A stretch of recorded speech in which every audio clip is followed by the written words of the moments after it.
A'udzubillahi minasyaitonir rajim. Bismillahirrahmanirrahim. Bismillahirrahmanirrahim. Assalamualaikum warahmatullahi wabarakatuh. Insyaallah bermanfaat bagi saya dan kita semua. Di amal jariah bagi saya. Keuntungan tak adil 2. Pajak. Pajak itu tidak adil. Mereka yang berpendidikan finansial bisa mendapatkan lebih banyak dan membayar pajak lebih sedikit, bahkan nol, atas pendapatan jutaan. Pengetahuan finansial mengenai pajak merupakan keuntungan tak adil. Pengetahuan finansial mengenai pajak merupakan keuntungan tak adil. Pertanyaan sering diajukan, apa yang harus saya lakukan untuk mendapatkan lebih banyak uang dan membayar pajak lebih sedikit? Jawaban singkat, semakin keras Anda bekerja untuk uang, semakin besar Anda membayar pajak. Semakin keras Anda bekerja untuk Anda, semakin kecil Anda membayar pajak. Semakin keras uang orang lain bekerja untuk Anda, semakin kecil lagi Anda membayar pajak. Anda bahkan bisa membayar nol, nihil, kosong untuk pajak. Jelas, hal itu membutuhkan pendidikan finansial pada level tertinggi. Itu tingkat pendidikan yang diinspirasikan oleh ayah kaya saya untuk saya raih, untuk saya peroleh atau raih.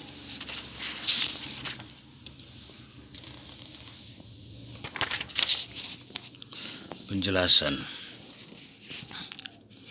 mengenai pajak. Banyak orang berpikir pajak itu menghukum, dan bagi kebanyakan orang memang begitu, semata karena sebagian besar orang bekerja untuk uang. Pajak juga merupakan insentif program stimulus pemerintah untuk mendorong orang melakukan apa yang pemerintah ingin mereka lakukan. Jika melakukan apa yang pemerintah inginkan, Anda bisa mendapat banyak uang dan membayar pajak lebih sedikit atau bahkan nol.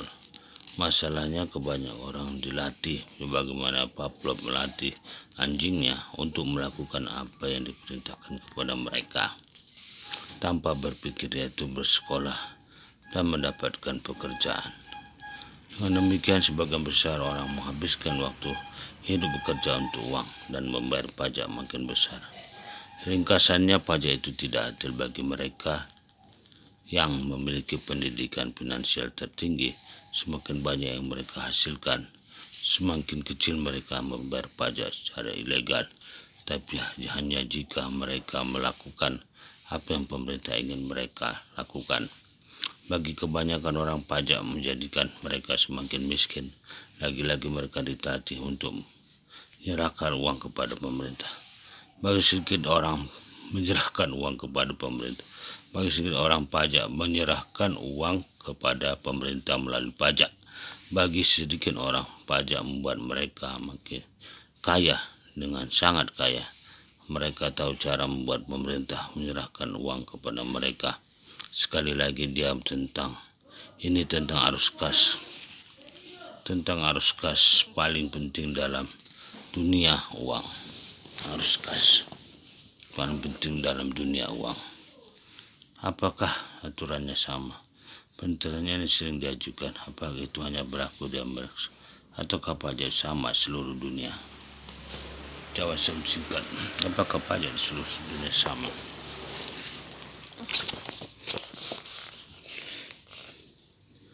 Jawaban singkat, setiap negara memilih hukum pajaknya sendiri yang berlaku di negara itu. Saya bukan seorang profesional pajak, jadi saya merekomendasikan untuk mencari bimbingan pajak profesional sebelum membuat keputusan apapun tentang pajak.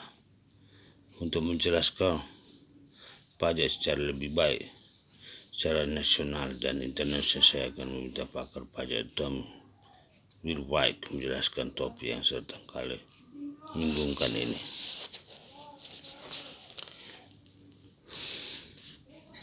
Jawaban profesional dari timur, Tom Wirwijk. Dalam kasus dalam kajian tentang hukum pajak seluruh dunia, saya menemukan bahawa sebagian besar negara mengikuti prinsip dasar yang sama. Hukum pajak jelas ada untuk meningkatkan pendapatan pemerintah. Meskipun begitu, hukum ini juga dipergunakan secara ekstensif untuk memberikan pakaian bagi beberapa bagian perekonomian tertentu yang ingin didorong oleh pemerintah. Sama halnya, pemerintah seluruh dunia akan menggunakan hukum pajak untuk mendorong orang mengikuti berbagai kebijakan sosial dan agenda pemerintah. Apa nasihat pajak yang paling buruk? Bersekolahlah, dapatkan pekerjaan, bekerja keras, tabung uang, beli rumah. Rumah adalah hasil keluar dari hutang.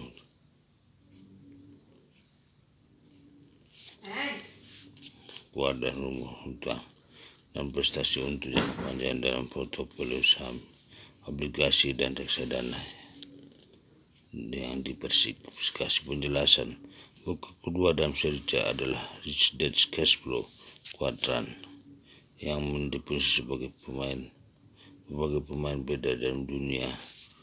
Gambar berikut adalah cash flow quadrant.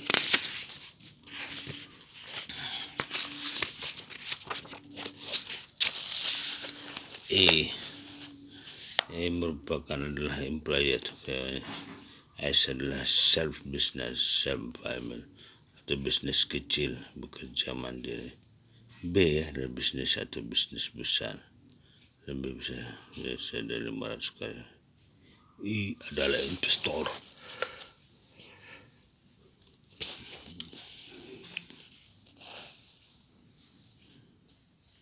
Itu dulu yang dapat saya sampaikan. Assalamualaikum.